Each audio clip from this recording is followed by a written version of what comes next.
Bien, je dois dire que quand on attend quelque chose pendant 6 mois, on espère beaucoup et on a reçu avec beaucoup d'anticipation. On a été curieux de savoir ce qu'il y avait dedans, parce qu'on n'avait pas eu de nouvelles pendant 6 mois.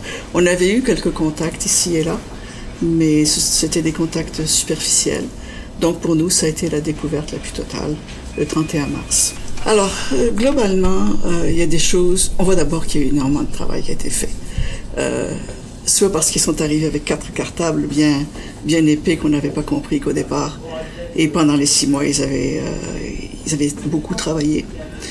On savait qu'ils se réunissaient 2 fois par semaine, plusieurs heures à chaque fois. On a trouvé un rapport qui était cohérent avec lui-même, à partir de la première recommandation, de la première proposition jusqu'à la dernière. Dans l'ensemble, c'est un rapport qui, selon nous, a des forces assez certaines, et d'autre part, d'autres points qui pourraient être améliorés, selon nous.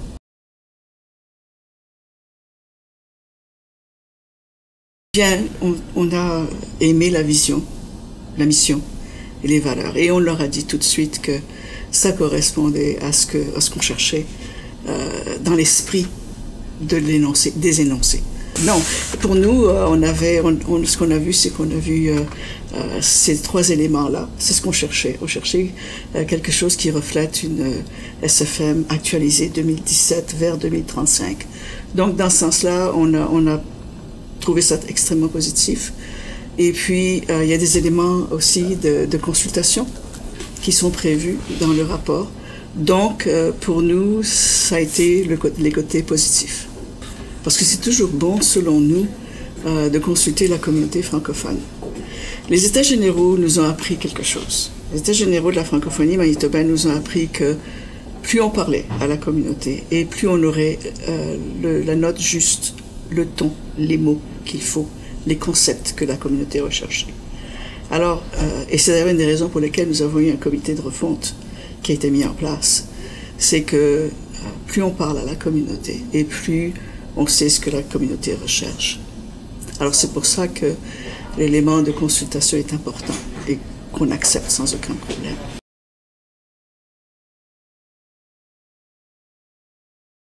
Bien, certainement que la composition du CA, du conseil d'administration, telle que vue par le comité de refonte, nous inquiète.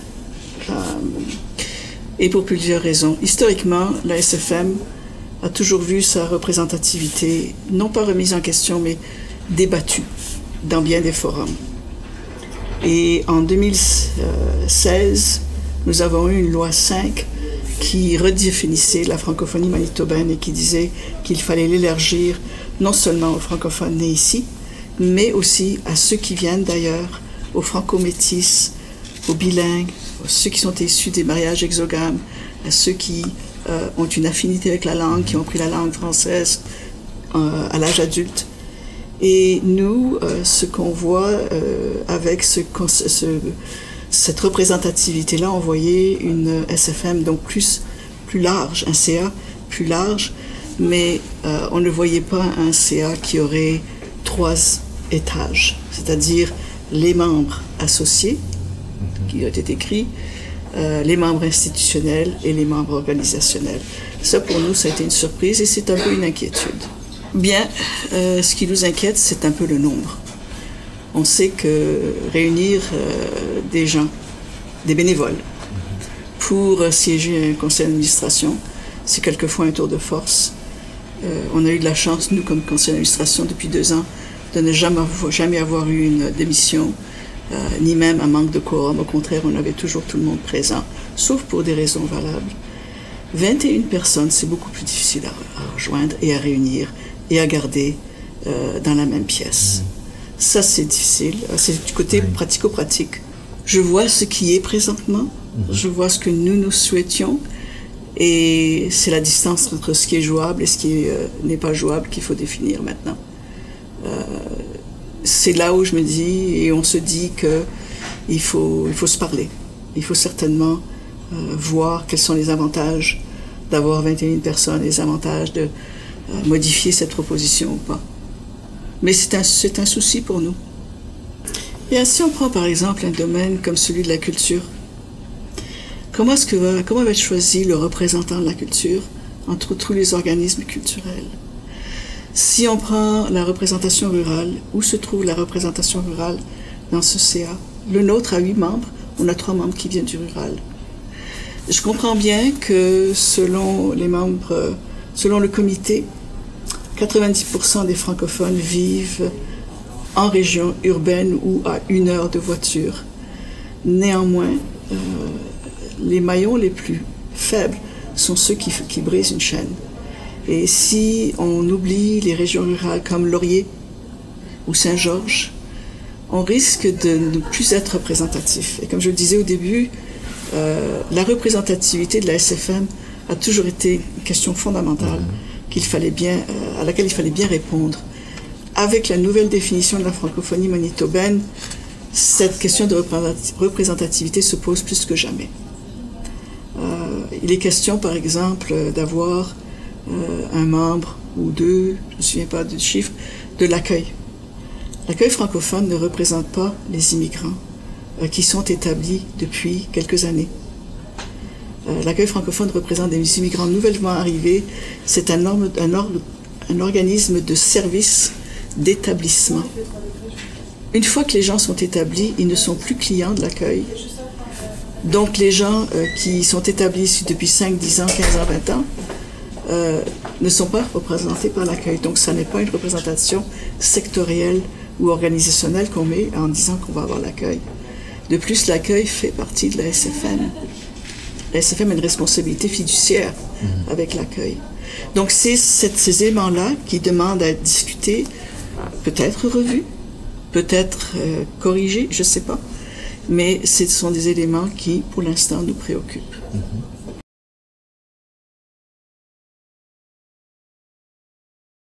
Je pense que c'est un processus qui se fait à chaque fois qu'il y a un comité ou un rapport qui doit être écrit au sujet d'un organisme. C'est un peu une relation de client.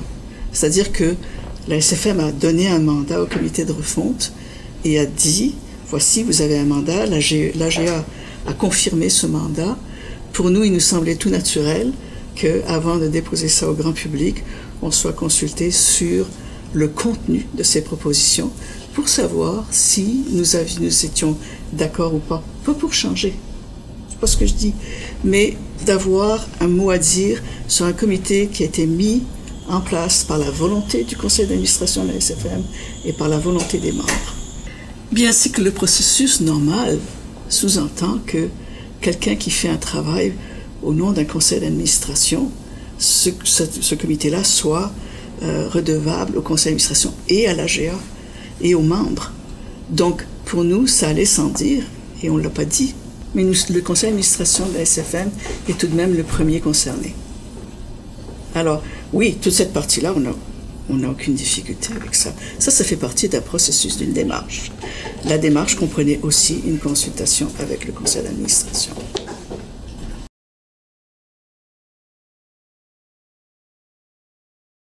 On s'y attendait. Je veux dire, la société franco-manitobaine désignait les francophones nés ici, les francophones de souche.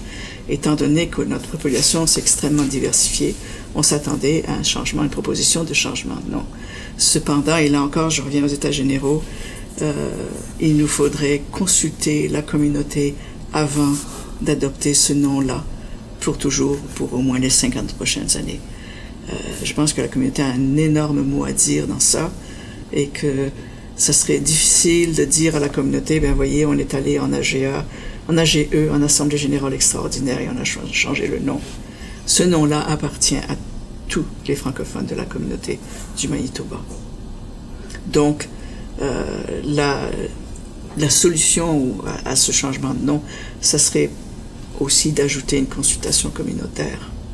C'est une Assemblée Générale Extraordinaire, c'est pas une Assemblée Générale, c'est pas une AGA. Rappelez-vous, en 2005 ou 2007, il y avait eu des propositions déjà de changer de nom. Et parce que le travail de préparation avait été fait de façon difficile, et puis les gens n'étaient pas prêts, les gens ont dit non. Il y a un travail de préparation à faire avec ça. Et je pense qu'il est important de le faire. Il est important de demander aux gens ce qu'ils pensent. Ça, c'est primordial. La question a déjà été posée il y a quelques années.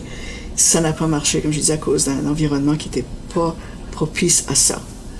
Depuis ce temps-là, nous avons eu les effets de la stratégie d'agrandissement de l'espace francophone. On s'aperçoit tous les jours de cet effet-là. Donc, il faut demander leur avis à ces gens-là qui nous se joignent à nous, qui font partie de notre francophonie, si eux aussi sont d'accord. Et il faut demander à nos francophones qui sont avec nous depuis plus de 50 ans, si eux aussi sont d'accord. Je pense que c'est très important et c'est aussi un processus assez transparent qu'il faut utiliser. Ce que nous déplorons, c'est que nous n'avons jamais été consultés au sujet du rapport final.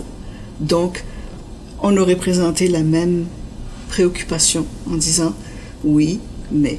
C'est pas non. On ne dit pas qu'il ne faut pas changer de nom. On dit qu'il faut consulter la communauté.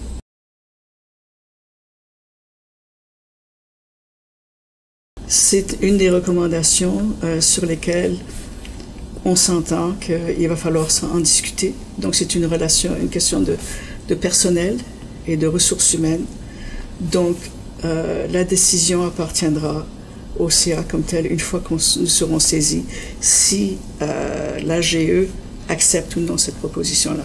Mais pour l'instant, c'est une question de ressources humaines et je ne suis pas vraiment prête à en parler non plus. Un des éléments qui pourrait être changé, c'est que ça change énormément le rôle de la présidence. Ça exige une plus grande présence de la part de la présidence que ça l'est actuellement. Or, je passe à peu près 25 à 30% de mon temps à travailler sur les dossiers de la SFM. C'est très bien, je suis à la retraite, j'ai du temps où je prends du temps, je fais en sorte que le temps soit dédié à ça. Il va falloir donc, si ça passe, si c'est accepté, il va falloir que la nature de la présidence ou de la personne qui va être choisie pour être présidente soit d'accord pour consacrer 25 ou 30% de son temps à titre bénévole. Est-ce que ça limite les choix de présidence? Peut-être. Ça demande il faut être président de 21 personnes. Il y a une énorme différence avec 8 personnes. Si on ajoute des comités permanents, et il faudrait en ajouter, ça demande une présidence ex officio de ces comités-là. Ça demande une présence aussi médiatique, une réaction chaque fois qu'il se passe quelque chose. Donc, ça va exiger beaucoup de temps de la part de la présidence. Pour l'instant, les tâches sont séparées entre le PDG et moi-même. Et personnellement, je n'ai pas eu de problème à partager ce temps-là. Mais est-ce que ce serait le cas de tout le monde? Et une des raisons pour lesquelles j'ai pas eu de problème à prendre le temps, c'est parce que je suis à la retraite. Donc, est-ce qu'on veut quelqu'un continuellement à la retraite ou est-ce qu'on veut quelqu'un qui soit plus jeune et qui soit engagé dans le monde professionnel, actif comme parent ou quelque chose comme ça? C'est là où je dis, c'est pour ça que c'est difficile d'en parler, parce qu'il y a deux côtés, deux volets, et c'est pas du pour ou du contre, mais c'est deux volets importants à considérer. Avec 21 personnes, ça, je sais pas. Honnêtement, je peux pas prédire l'avenir. Je peux faire des plans, je peux avoir des options, mais dire que ça va marcher dans la réalité, je sais pas.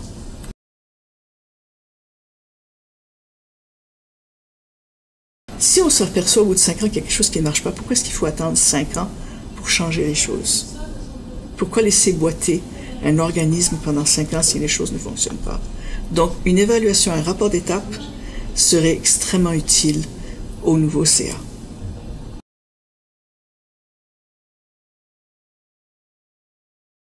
Nous, notre position, c'est que depuis le passage à la loi 5, nous avons dit que nous irons au dialogue plutôt qu'à la revendication.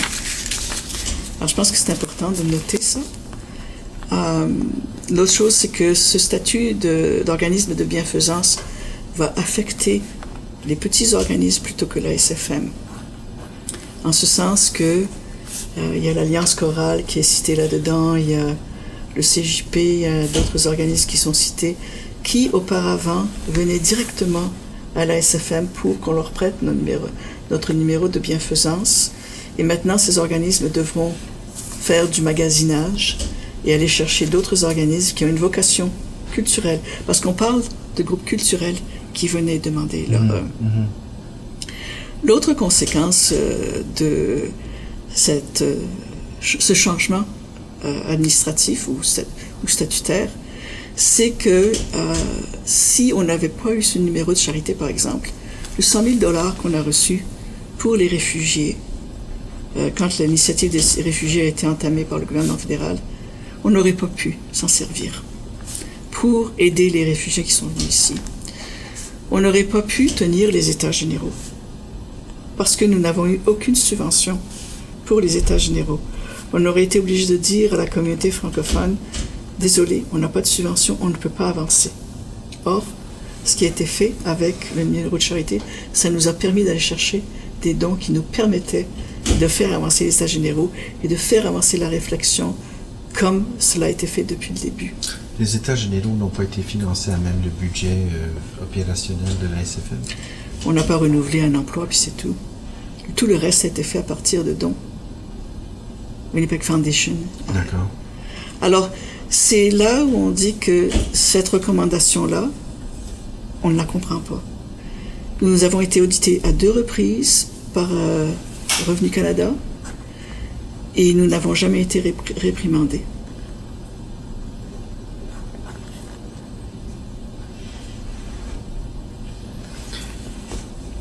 Pourtant, un rôle plus revendicateur pour la SFM a été préconisé lors des cafés citoyens.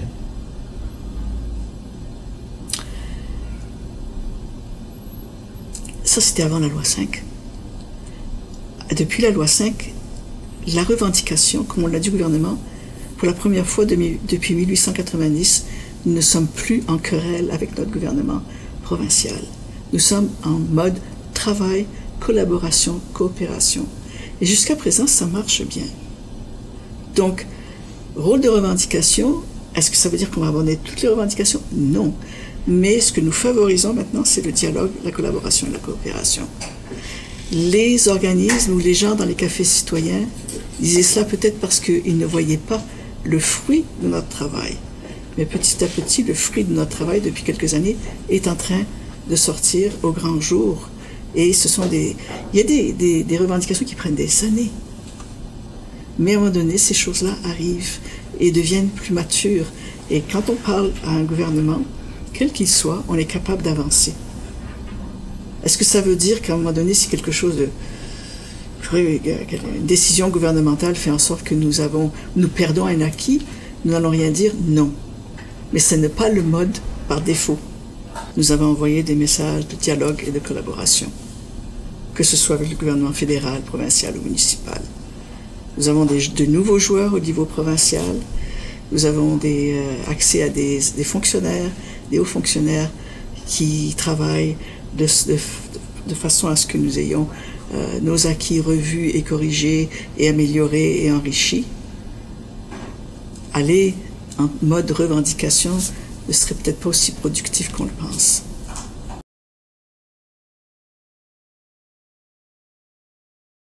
Pour nous, c'est une suite logique de notre plan stratégique. Il ne faut pas oublier une chose, c'est que le plan stratégique de la SFM a été mis de côté et mis en attente en attendant le plan stratégique communautaire. Dès que ce plan stratégique communautaire va être fini, c'est-à-dire que l'état des lieux va être fini d'ici la fin du mois d'avril, là, c'est notre travail, c'est de commencer sur notre propre plan stratégique et avoir une stratégie de communication. Alors oui, ça c'est encore quelque chose de chapitre de ça va sans dire. C'est-à-dire qu'il faut évidemment une stratégie de communication avec ce qui se passait. Et de toutes les façons, il nous fallait aussi l'opinion du comité de refonte. Donc si on doit changer de nom, il faut changer notre stratégie de communication. C'est un détail, mais c'est important aussi de penser que cette stratégie de communication a été prévue au plan de travail.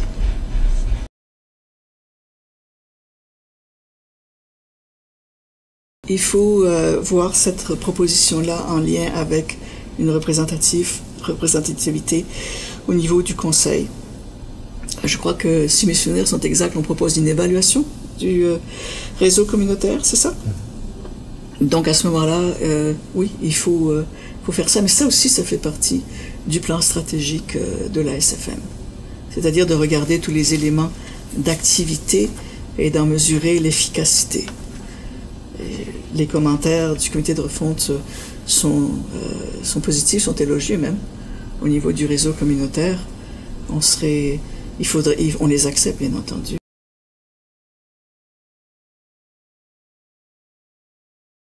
Bien, l'accueil est un organisme de service, comme vous disiez, et la SFM a une responsabilité fiduciaire, mais fondamentalement et philosophiquement, l'accueil s'occupe d'immigrants. Est-ce que l'accueil représente tous les immigrants qui sont arrivés depuis la stratégie d'élargissement? C'est une question à poser au point de vue représentativité. Alors, je pense que ça, c'est à discuter. C'est pas un problème, ni à court terme, ni à long terme. C'est simplement une démarche à prendre une fois que l'organisme sera prêt à voler de ses propres ailes. Ça, c'est pas quelque chose qui nous irrite ou qui nous agace, non. C'est simplement qu'à un moment donné, oui, ça va arriver et il faut prévoir les modalités. Il faut voir comment est-ce que ça se passera et quelles sont les composantes j'allais dire législative, mais organisationnelle de l'accueil. Et je pense que là, il faut vraiment consulter l'accueil pour ça. Il faut que l'accueil soit consulté et il faut que le prochain CA et l'accueil se parlent et voient les possibilités, la démarche, le calendrier, tout ça. Mais pour l'instant, il faut d'abord consulter. Ça, je pense que c'est important. Ça va sans dire, ça aussi.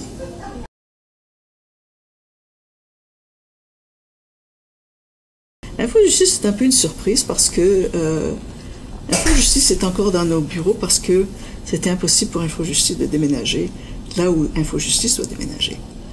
Et l'autre surprise, c'était que les avocats, l'association des juristes étaient venus demander à la SFM de prendre le dossier. Alors c'est un peu une surprise pour nous, en ce sens que, étant donné qu'on nous avait demandé de prendre le dossier, on nous demande de le rendre, il faut demander aux juristes s'ils sont prêts à le reprendre.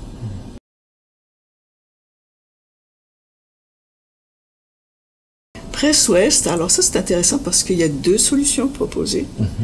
Et il y a eu 7 rapports à propos de Presse Ouest depuis que la SFM est propriétaire de Presse Ouest. Le plus seul qui ne disait rien au sujet de la vente de Presse Ouest, c'est le premier, celui de Maître Théphane, qui recommandait que le journal demeure un journal francophone en décembre 69. Par la suite, tous les rapports qui ont été publiés indiquaient qu'il fallait que la SFM vende la liberté. Et la SFM a pris des démarches à plusieurs reprises. Puis là, je t'apprends rien, Daniel, tu sais que ça a été fait. Et à chaque fois, il y a eu une consultation communautaire. Et à chaque fois, la réponse a été non de la part de la communauté. Et pour nous, si la SFM la liberté doit être vendue ou se séparer de la SFM, historiquement, nous n'avons jamais dit non. Donc, pour nous, c'est une solution peut-être vérifiée auprès de Presse Ouest qui est proposée ici. C'est une solution qui ressemble beaucoup à un journal de l'Atlantique. J'oublie le nom là maintenant, mais le concept de coopérative ou de groupe de fiducie, tout ça, ça a déjà été proposé dans les années 80. Peut-être que la mentalité maintenant est telle que les gens accepteraient. Mais la dernière fois que nous avons eu une consultation, c'était le statu quo, c'était en 89. Puis nous, depuis quelques mois, on essaye de régler ce dossier-là aussi. Alors, est-ce qu'une recommandation comme ça va faire avancer le dossier? Absolument. Mais ça fait des mois qu'on a des consultations avec Presse Ouest pour arriver à une entente. Alors, comme je dis, peut-être que c'est le coup de pouce qu'il faut. Pour nous, disons que ce n'est pas une surprise d'avoir cette recommandation-là.